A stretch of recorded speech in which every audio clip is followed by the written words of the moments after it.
The observation vessel Zalari Void Stalker hovered silently in Earth's upper atmosphere, its stealth systems rendering it completely invisible to human detection technologies. Unlike the scientific research ships that occasionally ventured to this part of the galaxy, the Void Stalker had a more pragmatic mission: to assess resource exploitation potential and evaluate indigenous biological threats on primitive worlds.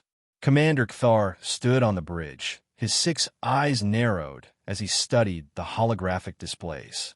His tall, gaunt frame remained perfectly still, radiating cold pragmatism that had made him one of the most respected scout commanders in the Zalari fleet. Behind him, analysis specialist Zilia adjusted the sensor arrays, her natural curiosity about biological systems evident in the eager movements of her 4-fingered hands. Tactical Officer Grorn lounged in a station chair, mandibles clicking in barely concealed disdain for what he called primitive organic life forms. Focus sensors on Quadrant 7B, Kthar ordered, his voice flat and emotionless. The database indicates this Amazon rainforest contains some of the most aggressive biological entities on this planet.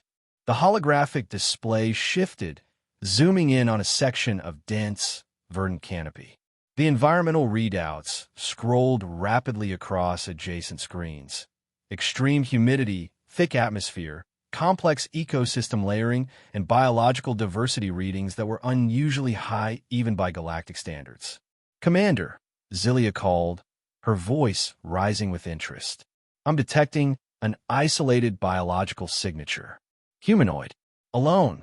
Specify," Kthar commanded, moving closer to her station. "It appears to be a female human. Vital signs indicate mild injury and elevated stress hormones." Zilia manipulated the controls, bringing the image into sharper focus.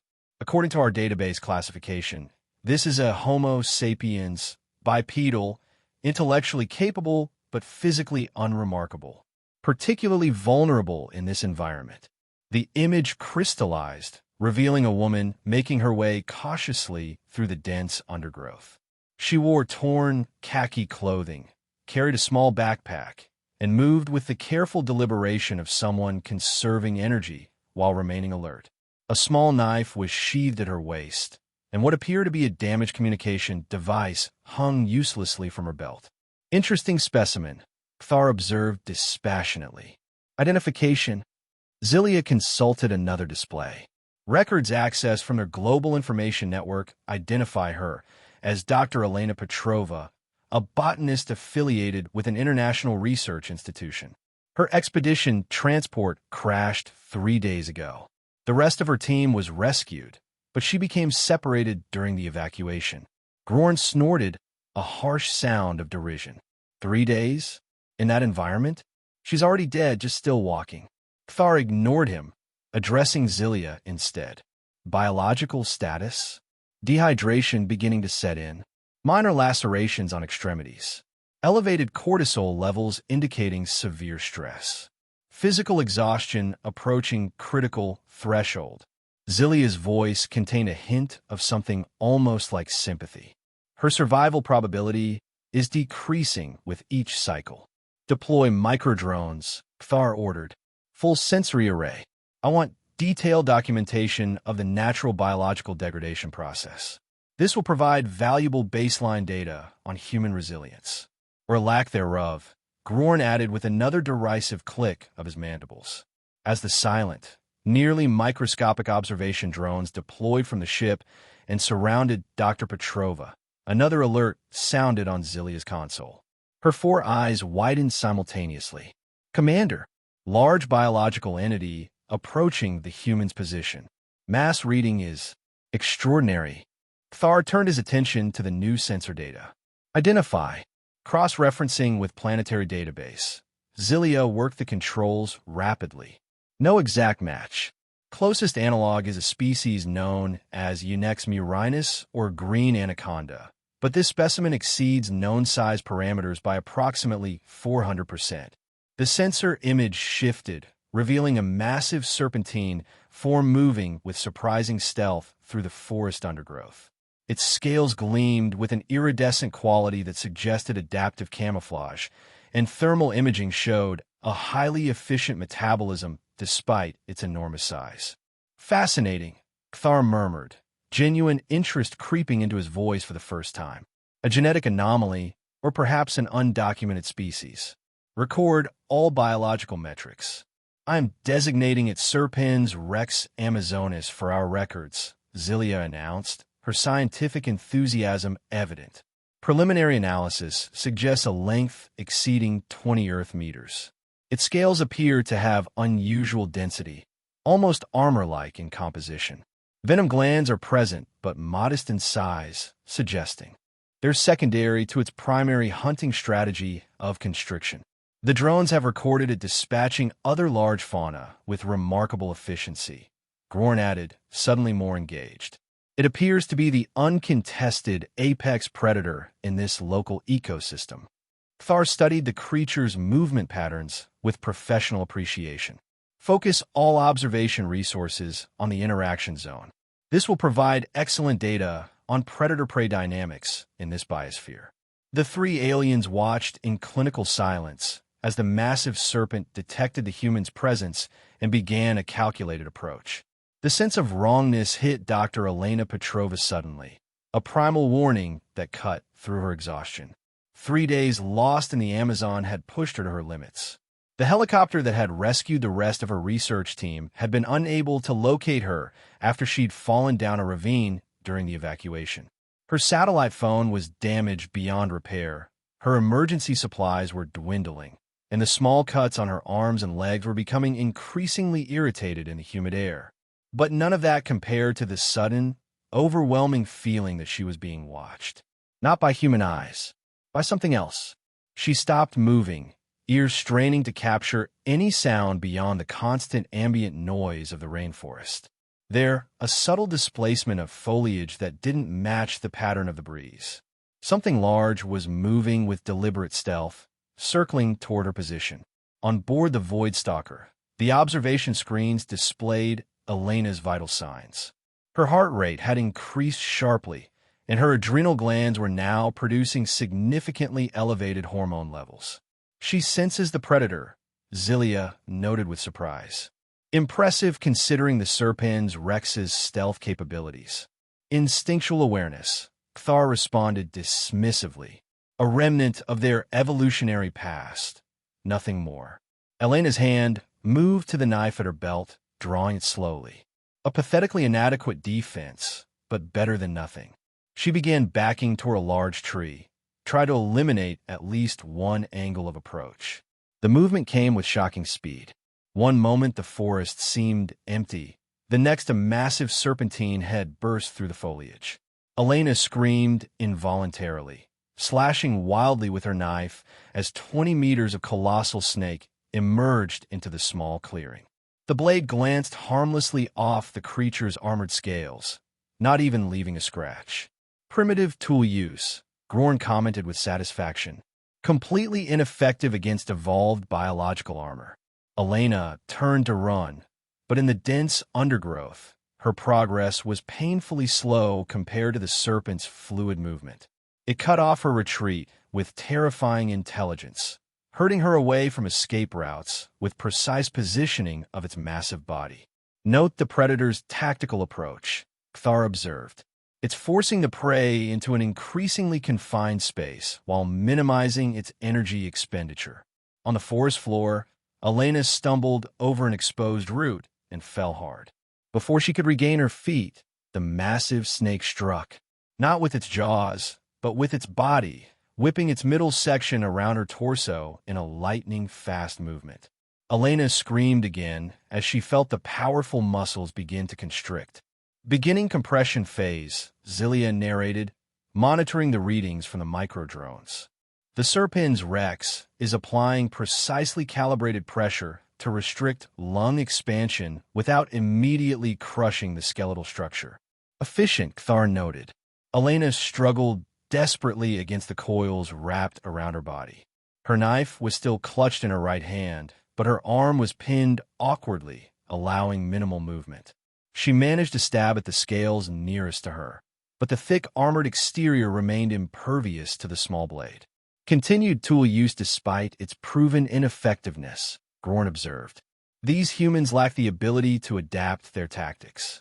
The massive serpent continued to tighten its grip methodically.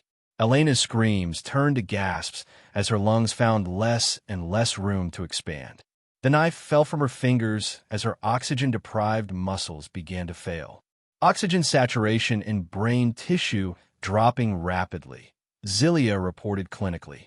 Consciousness will fail in approximately 40 seconds at this rate of compression. The Serpens Rex appears to be positioning its head to begin ingestion once the prey is fully subdued, Thar noted.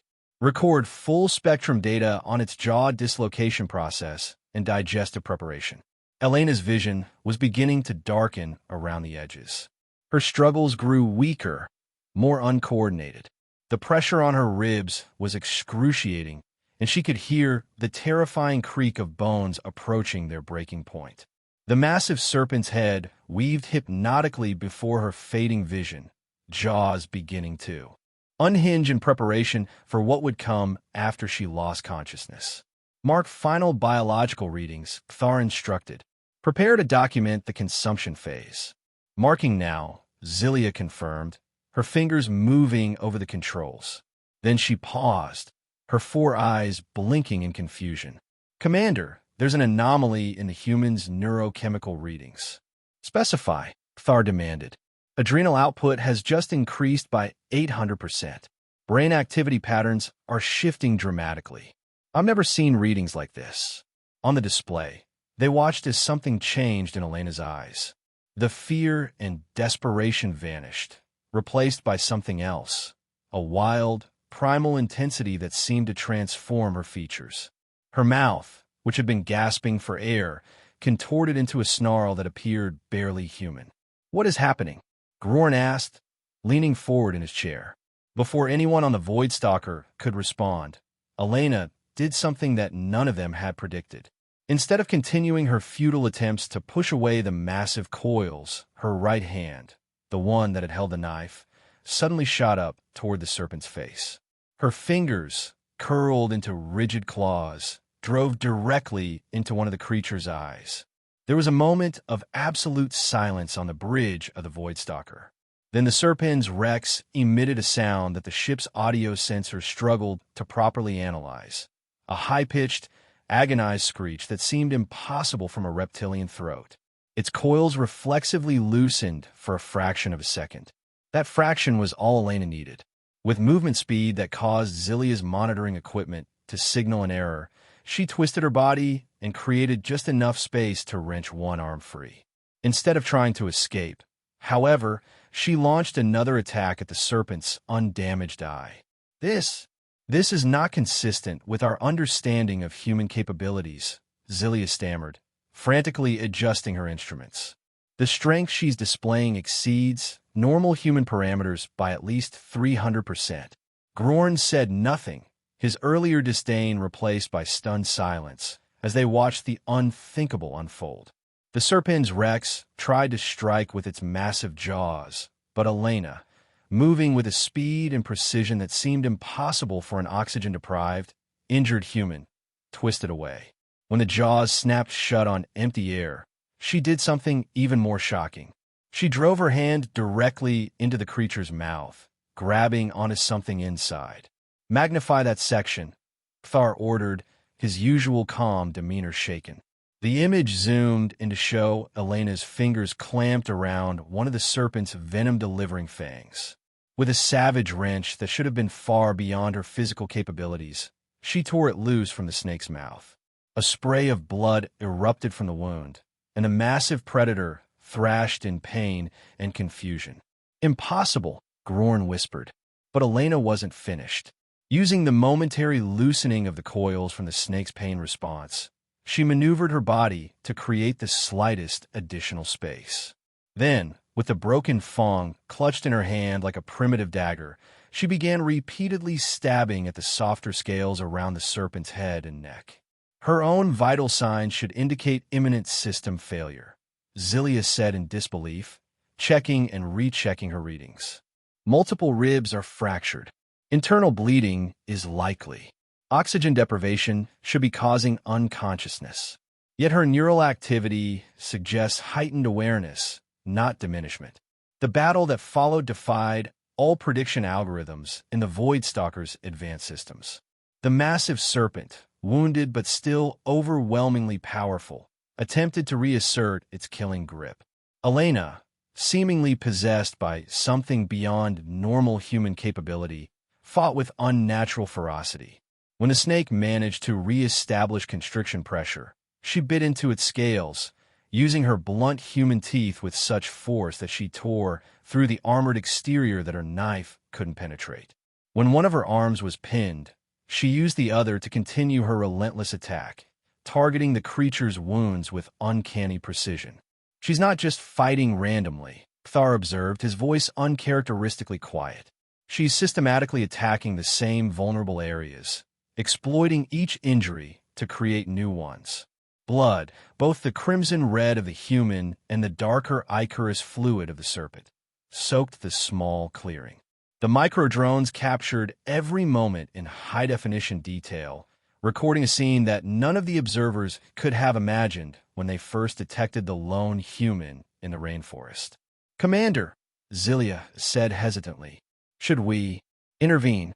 Thar didn't answer immediately, his 6 eyes fixed on the brutal struggle playing out before them. "No," he finally responded. "Our mission is observation only. Continue." Recording. The end, when it came, was more horrific than any of them had anticipated. The struggle had dragged on far longer than should have been possible, with the massive snake gradually weakening from its numerous wounds, while Elena, despite injuries that should have been debilitating, seemed to draw on some inexhaustible reserve of strength and savagery. Then, with a movement almost too fast for even the ship's enhanced visual sensors to track clearly, Elena drove her hand into a gap she had created between the serpent scales near what appeared to be an old injury on its neck. With a sound that was more animal than human, she plunged her arm deep into the creature's body, fingers searching for something vital. "She's reaching for the primary arterial structure," Zilia whispered in horrified fascination. With a violent yanking motion, Elena tore something loose from inside the serpent's neck. A gout of dark blood erupted from the wound, spraying across her face and upper body. The massive predator convulsed violently, its coils loosening as its nervous system went into catastrophic failure. Elena didn't stop. She continued tearing at the wound she had created, ripping away scales, muscle, and whatever else she could reach with her bare hands. Long after the serpent had stopped moving, she continued her frenzied assault, as if unable to comprehend that the threat had ended. Finally, she staggered away from the massive corpse, standing unsteadily in a pool of mingled blood. Her body trembled violently, covered in lacerations, bruises, and the gore of her opponent. Her breathing came in ragged gasps, and the wild, inhuman light still burned in her eyes as she surveyed the carnage around her. On the bridge of the Void Stalker, the only sound was Zilia retching uncontrollably at her station. Even Grorn, the battle-hardened tactical officer, had shrunk back in his seat, mandibles clicking rapidly in a gesture of extreme distress. "Retrieve the drones," Thar ordered, his voice barely audible. "Prepare for immediate departure from orbit." "But, Commander," Zilia managed to say between spasms, "our mission parameters require at least 7 more cycles of observation before." "Retrieve the drones now," Thar repeated, a new edge in his voice. "And seal all records of this encounter under Omega-level classification." As the micro-drones silently returned to the ship, the display continued to show Elena. The feral intensity was gradually fading from her expression, replaced by a dawning horror as she looked down at her blood-soaked hands. She staggered toward a nearby stream, perhaps seeking to wash away the evidence of what she had done, or perhaps simply collapsing from the delayed impact of her injuries. Just before she reached the water, she paused and, for a brief moment, looked upward, directly toward the invisible ship hovering high above. It was surely coincidence, a random glance at the sky, But every member of the Voidstalker's crew felt a primal chill at that momentary, impossible connection. "Breaking orbit," Grorn announced, his usually confident voice shaking slightly as he engaged the ship's drive systems. As the Voidstalker accelerated away from Earth, an uncomfortable silence filled the bridge.